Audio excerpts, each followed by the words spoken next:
أعوذ بالله من الشيطان الرجيم. بسم الله الرحمن الرحيم. إن الله لا يخفى عليه شيء في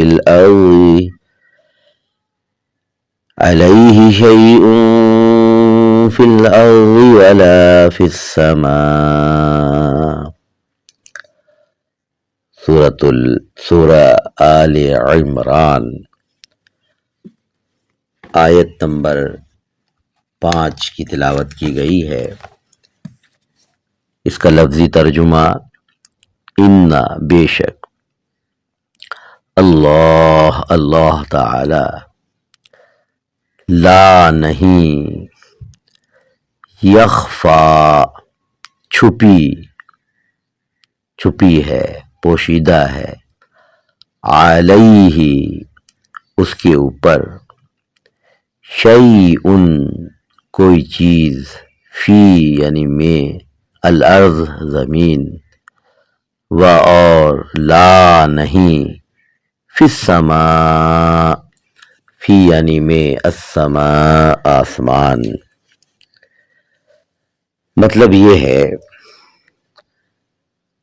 کہ زمین اور آسمانوں میں کوئی چیز ایسی نہیں ہے جو اللہ سے مخفی ہو، اللہ سے پوشیدہ ہو، جس کا علم اللہ تعالی کو نہ ہو.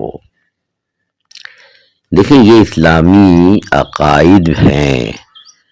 اگر ہم اس کو غور سے سنیں گے اور اپنے بچوں کو اور اپنے گھر والوں کو بھی ان باتوں سے آگاہ کریں گے تو اس کا یہ بہت بڑا فائدہ ہوگا کہ ان کا ذہن بنے گا.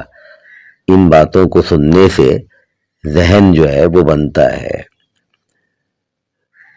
کیونکہ آج ہم یہ دیکھتے ہیں کہ یہ ایسی باتیں کہ جس کا کسی زمانے میں ایک ہر مسلمان بچے کو، چھوٹا سا بچہ بھی ہوگا تو وہ ان باتوں کو جانتا تھا، سمجھتا تھا کہ اللہ تعالیٰ سب کچھ جانتے ہیں. یعنی اس کا اگر چھوٹا سا جملے میں ہم اس کا ترجمہ کریں تو یہ ہے کہ اللہ تعالیٰ کو سب کچھ پتہ ہے.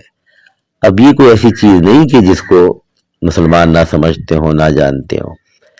لیکن اس دور میں ہم دیکھتے ہیں کہ نظریات اور عقائد سے بہت بڑی دوری ہو چکی ہے.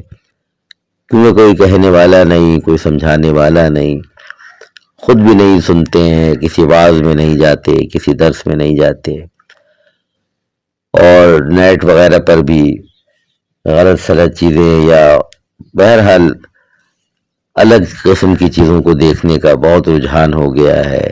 ہر وقت خبروں میں لگے رہتے ہیں. اللہ جانے اس سے انہیں کیا فائدہ ہوتا ہے. ایک بار ایک خبر سن کر بس پتہ چل گیا کہ یہ واقعہ پیش آیا، اب اسی کو سنتے رہیں گے بار بار. اتنا وقت کنزیوم کرتے ہیں، استعمال کرتے ہیں. تو اپنے اوقات کو قیمتی بنائیں.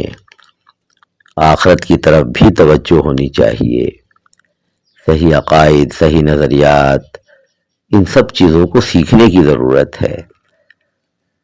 تو ہم بچپن سے بھی یہ باتیں سنتے ہیں، لیکن اب جو بچے ہیں ان کو یہ باتیں کوئی بتانے والا نہیں ہے. میرے پاس اکثر لوگ سوال کرنے آتے ہیں تو مجھے اندازہ ہوتا ہے کہ یہ خامیاں پیدا ہو چکی ہیں، یہ ویک پوائنٹ ہے. اور میں اپنے دروس میں کبھی کبھی اس کی مثالیں بھی دیتا ہوں. تو یہ جو آیت ہے کہ اللہ تعالیٰ زمین اور آسمان کی ہر بات کو جانتے ہیں، کیونکہ زمین اور آسمان ہمیں ہر وقت نظر آ رہے ہیں. ورنہ اس آیت کا ترجمہ یہ ہے کہ اس پوری کائنات، اس سے باہر بھی اگر کچھ ہے، سب کچھ، کوئی چیز اللہ تعالی سے مخفی نہیں ہے. اور آپ نے سورۃ البقرہ میں آیت الکرسی پڑھی ہے. اور اس میں آپ یہ پڑھ چکے ہیں کہ اللہ تعالی کا علم ہر چیز پر محیط ہے، بلکہ اس کی کرسی ہی اس نے سب چیزوں کو وسع کرسیہ السماوات والارض، اس کی کرسی نے آسمان و زمین ہر چیز کا احاطہ کر رکھا ہے۔ ان کی تو کیا شان ہے، اللہ تعالی کی شان، اس کو تو بس ہم اپنے ذہن سے کیا سمجھیں گے، اس کا 1 ارب والا حصہ بھی اگر تھوڑا سمجھ میں آ جائے تو انسان موحد بن جائے، توحید خالص پہ آ جائے۔ اور اس آیت میں توحید خالص ہی کی طرف اشارہ بھی ہے، کیونکہ آپ سن چکے ہیں کہ یہ گفتگو شان نزول کے اعتبار سے جو ہو رہی ہے وہ عیسائیوں کے ایک وفد سے ہو رہی ہے، جس میں کئی بڑے عیسائی اسکالرز بھی شامل تھے۔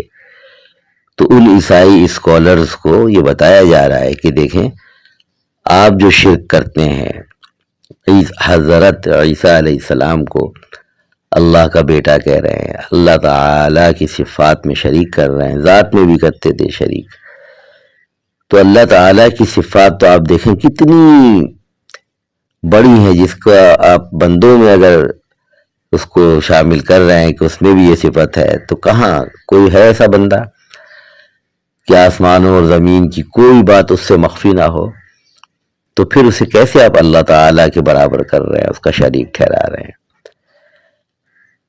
اس سے پہلے بھی 2-3 دروس پہلے میں آپ کو بتا چکا ہوں کہ عیسائیوں کو جو دعوت دی تھی نبی پاک صلی اللہ علیہ وسلم نے توحید کی، تو اللہ تعالیٰ کی متعدد صفات میں سے 4 بنیادی صفات کو ان کے سامنے رکھا تھا، پیش کیا تھا، بیان کیا تھا۔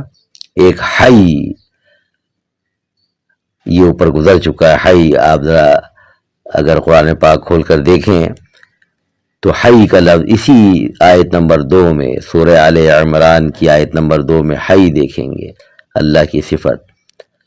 القیوم، ان پر بات ہو چکی ہے، یہ دوسری دلیل تھی۔ اس کے بعد علم محیط، ہر چیز پر اس کا علم چھایا ہوا ہے، ہر چیز کا احاطہ کیا ہوا ہے، گھیرے ہوئے، تو اسی علم محیط، یعنی یہ آیت اسی علم محیط کو ظاہر کرتی ہے۔ اور اب جو ایک آخری چیز ہے قدرت کاملہ، کہ ہر چیز پر مکمل مکمل مکمل قدرت ہے، تو اس کے بعد والی آیت میں اس کا ذکر ہے۔ اور مثالیں ہیں یہ کہ چند مثالیں دی جا رہی ہیں، ورنہ اگر ویسے دیکھا جائے تو ان کی قدرت کاملہ کی تو اتنی مثالیں ہیں کہ اس پر 1,00,000 صفحے بھی لکھ دیے جائیں تو کم ہے۔ تو چند ایسی مثالیں، قرآن ایسی مثالیں دیتا ہے جو ہر آدمی سمجھ بھی لے اور دیکھ بھی لے، اس کا مشاہدہ بھی آسانی سے کر لے۔